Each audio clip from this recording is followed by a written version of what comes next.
Hello, Hello, how are you? I'm good. What about you? What's your name?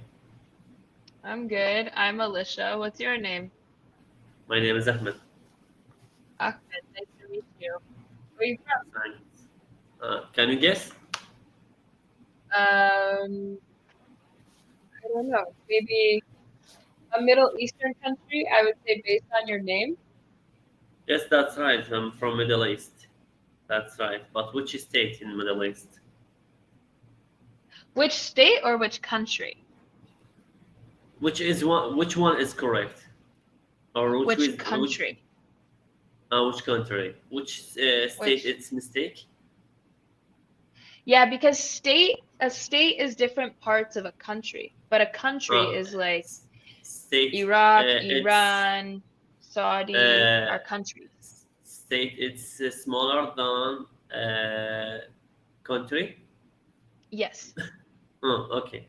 Anyway, Yes. which state? Exactly. Which country? Which country? Sorry. Which country? Which country? Which country? Okay. Um, okay. Can you tell me what time it is for you? That's the way to know my country. But I'm not gonna search anything. I'm not Hmm. gonna search Uh, anything. it's going to be 7 o'clock in the morning. It's going to be 7 o'clock in the morning. Are Hmm. you in The, Iran? no. No. Iraq? Hmm. Yes. Oh, I'm getting really good at this time zone thing. Uh, Thanks. I'm getting good at Uh, this time zone thing. okay. Where are you from? I am from Canada, but I live in Guatemala. Hmm. Welcome to you. Pardon? Welcome to you. Thank you. And have you heard of Guatemala before? Yes, Guatemala. It's island between the Canada and the USA, maybe. No, good try. Guatemala is so if you imagine like Canada, the United States, Mexico, then there's a Hmm. small country called Guatemala Hmm. in Central Okay. America. Uh, Yeah. okay. How long have you been living in Guatemala? I have been living in Guatemala for close to 5 years. Yeah. It's been a long time. Five Yeah. years? Yeah. Wow. Yeah. Okay. It's been a long time. Uh, okay. Miss Ashley, are you tutor or just native speaker? I'm actually a certified teacher. I studied Mm. linguistics in university. And Oh, that's what I look for. That's what I look uh-huh. for. I get it. Congratulations. Thank you. Linguistics. Yeah. Let me deep in this subject. I'm English teacher. I'm from Iraq, and I teach English for grammar school. I look for. I want to improve my English language, like native Uh-huh. speaker. Is there hmm steps or real plan to learn that? So, two responses. One, I think that Mm. it's interesting, and I also appreciate and respect that you asked me if I'm just a native speaker or a real teacher, Mm. Yes. because I recognize that on the Cambly platform, there are many people that are just native speakers. And for Mm. me, I own a business, a language business, and Cambly is like a part-time job for me. And so Mm. very often I get, are you a native speaker or a teacher? And I think that understanding Is linguistics and that having is majored that it, common question? Is that common question on Cambly? I would say you're probably like the eighth or ninth person to ask me that. Mm. And I think Okay. it always comes from people exactly like you. People that are teaching English in another country ask that question specifically. Sometimes to Um, ask about the language. Sorry to cut you off. that's okay. Continue. Sometimes to look for about the grammar and the language The native speaker doesn't know this so many answers for No, these jobs, every no. except the tutor and linguistics. Yeah. Yeah. Like if you Mm, like if I ask my sister or my mm, mom or my friends, "Hey, what's the difference between a gerund and an infinitive?" They'd be like, "What's a gerund?" Or if I say, "Can you explain the present perfect progressive tense?" They'd be like, mm. "What is Uh, that?" You know? yes, yes. Let me ask you about the. Do you know the website to give me a definition for gerund, verb, subject, auxiliary verb, main verbs, preposition? I need to know the definitions. It's real important for me. Could you Mm, help me? okay. So, yeah, but I'm sure you know this about Cambly Mm, already, but our messages in our video call stays in the video call. And then our messages outside of class stay outside of class. So after mm, class, I will send you some resources for grammar. And also, I'm going to send you a resource that has limitless, literally limitless free interactive worksheets mm, that will help you a lot where you can type gerund and it will give you 200 different interactive worksheets to practice gerunds, for example. So after class, I will send you those resources so you can refer back to them anytime you please. mm. And going back to your question that you had initially asked me about what are the specific steps for learning a language. Yes. Um, so in linguistics, there's a few different primary steps for the human brain because linguistics and language acquisition, you have to consider psychology, biology, and culture, right? And what do all three of these things have in common is immersion. You learn psychological habits from immersion. You learn many biological functions from immersion. You also learn culture from immersion. And so the primary thing is the same way a baby learns. You know, a baby isn't sitting there reading a big textbook, learning their native language, right? A Uh, baby is I always think exposed. yes, that's mean. I think baby learns. That's mean too. It's very important for the person who want to learn any language in the world because Mm, exposure the language or ask about anything. That's mean to know everything surrounded yeah, you.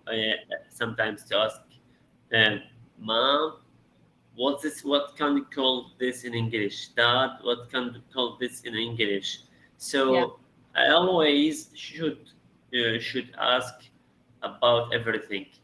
yeah. Let me ask you about the Oxford University classified the 8,000 words, 8,000 words, and divided to A1, Yeah. A2, B1, B2, C1. Do you think these words useful for the person who want to develop your English to use these words and put it in sentences and always to listen and read? That's actually a really, really good question.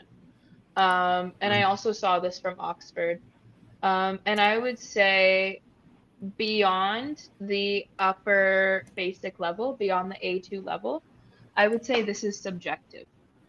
I would say for A1, A2, it's uh, objective. Yes, it's relevant. I would say beyond A1, A2, maybe B1, possibly halfway through B1. I would say it's subjective based on your country, your culture, and your plans and goals with English, right? Because, for mm. example, Yes. Go let's ahead. say, let's say, a B1 level word such as flight. So flight is the past participle for fly. Normally, you learn past participles in the early B1 level, right? And so flight, this is a common word. many people will use this word. Use it. Yes. But I then know. there are also B1 level words that might not be relevant to people's lives. And so I think when we're going up to the B2 level on your way there, it's important to consider what is relevant to you, your goals, and the people that you anticipate your interaction with. Then at the B2 level, I think is where you should learn everything and everything.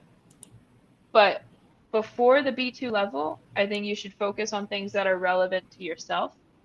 And do not create bad habits. That's a big one. Not creating bad habits with grammar, pronunciation, you know? Because when you make a bad habit at A2 and you're But trying to fix it in B2, sometimes that's to hard. mm, sometimes, but it's grammar need to correct the structure of the sentence that I learned. What do you mean? Uh, uh, we need to learn some grammars because to need to how Uh-huh. to say this sentences and to correct the sentences, the structure of the sentences. So sometimes to the learners when to make sentence make mistakes with the auxiliary verb, main verbs, complete subject. That's mean to learn some grammar. That's mean to correct your sentences. So like that's up to you do you mean like that's up to you as a teacher or as an individual Yes, to correct people's sentences? as a teacher, as a teacher. Yeah, as a Mm, teacher. And mm. I think that as a teacher, it's really important. And I think, I don't know how the education system is in your country, but in many About countries, a lot of which? people focus. Yes, go ahead. Yeah, so the direction that I'm going with this is many education systems in many countries, they do not put a primary focus on speaking. And if we speak about the biology of the human brain, speaking Mm. is the biggest part of understanding. We can read something, we can study something, etc. But when we actually say it, that's when our brain connects neurons that helps this topic stay in our brain. And so I Okay. think as a How teacher, much? it's important to encourage speaking. Hmm. How much time does it take you to learn English? Mm, good question. How many hours are you studying per week? 2 hours or 1 hours in every day. 2 hours or 1 hour every day? And how much of this time is speaking and how much of it is grammar, reading, Speaking, it's writing? speaking. It's very short time. Sometimes to Mm, speak 20 minutes or 15 minutes, or sometimes to speak 30 minutes. That's mean the time. This time mm, for the speaking. Grammar. Sometimes I you read the grammars on grammar and news for Cambridge. These books. It's really interesting. That's mm, me to explain everything. mm. I would say, Mm. to be completely honest with you, um, maybe this is a hard thing to hear, but if you're speaking 15, 20 minutes a day, and then you're spending, 30, 40 minutes listening, reading, writing, etc., it's probably going to take you 4 to 5 years to learn English. That's Yeah, terrible. that's that's the average. Yeah, that's the average. Okay, That's the the average. average. If you Our want to, time, yeah, I I'm know just going to that. point this out. I Okay, will still be online. If you want to call me back, you can. okay, okay. But continue your Uh, point. which level am I? I speak with you 14 minutes or 15 minutes. Which level are you right now? Yeah, yes, I would say probably a B2 because there were still a few small grammar mistakes that I had noticed, and I as know well that. a small falter on Uh, even pronunciation. the But you're native close. speaker make mistakes. Even the native speaker make